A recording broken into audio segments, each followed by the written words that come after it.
Hello दोस्तों, आज की सच्ची घटना जो आपको सुनाने जा रहे हैं ये अहमदाबाद के चर्चित सजनी मर्डर केस की है, जिसमें पुलिस ने 15 साल बाद लेड लाइन नंबर के जरिए कातिल को पकड़ा और फिर कातिल को खुलासा किया। तो चलो शुरू करते हैं आज की सच्ची घटना की कहानी। इन दोनों को नई नई शादी हुई थी और बहुत खूबसूरत जोड़ी थी। उनको जोड़ी को देखकर सब कोई हंसता था और सब कोई बोलता था कि भगवान ऐसी जोड़ी सबको दे, और कोई कोई यह तक भी बोलता था कि ऐसी जोड़ी किस्मत वालों को मिलती थी। लेकिन यह कोई नहीं जानता था कि यह कहानी सिर्फ 3 महीने के अंदर ही सिमट जाएगी। अभी ये लोग हनीमून ही मना रहे थे, तभी अचानक इसके घर में ऐसे रोने धोने की आवाजें आने लग जाती है। तभी आसपास पड़ोस के तुरंत उसके घर पहुंचते और जो नज़ारा देखा जाता है तो सबके होश हवास खराब हो जाता है। यदि किया एक परिवार अभी 3 महीना के अंदर ही शादी किया था और अपने जिंदगी में बहुत ज्यादा खुश था, अचानक ऐसा कैसे हो सकता है। और कोई बोलता है कि भगवान को भी कभी कभी इंसानों की खुशी बर्दाश्त नहीं होती है। यानी जिस लड़की की शादी हुआ था उसकी किसी ने हत्या कर दी और उसकी लाश उसके पति के सामने पड़ी थी और उसका पति का भी रो रो कर बुरा हाल हो गया था। उसका पति इतना ज्यादा रो रो कर बहाल बना लिया था कि उसका भी हालत ज्यादा खराब हो चुका था। इसके चलते उसको भी अस्पताल में भर्ती करवाया गया। लेकिन उसका पति अस्पताल तो गया, लेकिन अगले ही दिन वह अस्पताल से अचानक गायब हो जाता है और फिर उसका कुछ आता पता नहीं चलता है। यानी पुलिस को अब शक हो जाता है कि सजनी मर्डर यानी उसकी पत्नी का कातिल कोई और नहीं बल्कि उसका पति ही है। और उसका पति ऐसे गायब होता है कि पुलिस को काफी छानबीन करने के बावजूद भी उसका कुछ आता पता नहीं चलता है। वह अब गायब हो चुका था। अब धीरे धीरे उसका खोजना बंद हो चुका था। और इधर तरुण ने अपनी नई जिंदगी की शुरुआत भी कर ली थी। पुलिस ने हर जगह और हर राज्य में तलाश की, लेकिन तरुण का कुछ आता पता नहीं चलता है।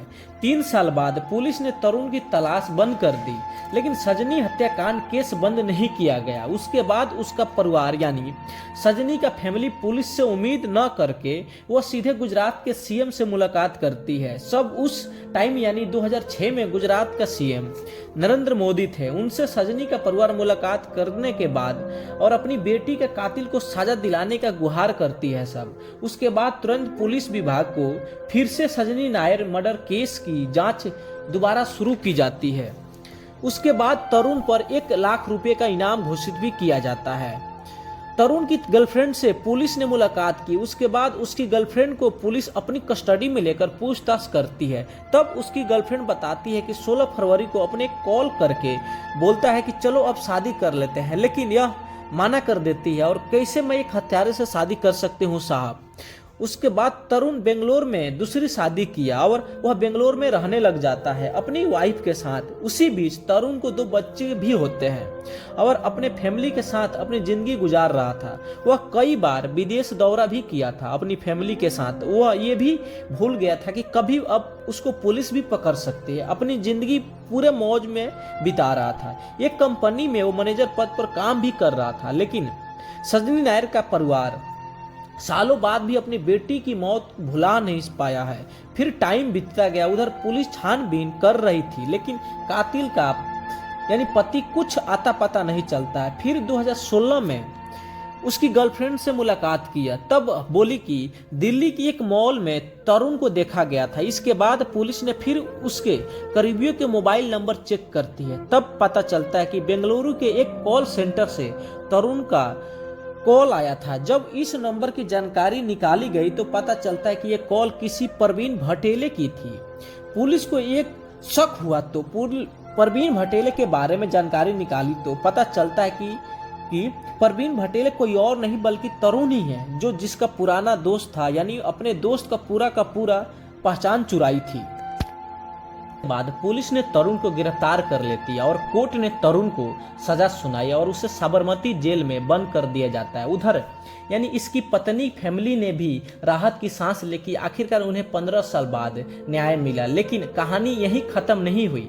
तरुण जिनराद वो बहुत ही सात्विक, चालाक और तो और बहुत ही होशियार था। वह कोर्ट में अर्जी लगाता रहा बेल पाने के लिए, तरह तरह के बहाने बनाता रहा था। और फिर उसको कोर्ट 2023 में अगस्त में तरुण जिनराज जमानत पाने में सफल रहा। वह 4 अगस्त को जमानत पर जेल से बाहर आया, लेकिन वापस जेल नहीं गया। वह शातिर अपराधी फिर से एक बार पुलिस से फरार हो गया। उसे लगा कि फिर से एक बार पुलिस को चकमा देकर निकल गया।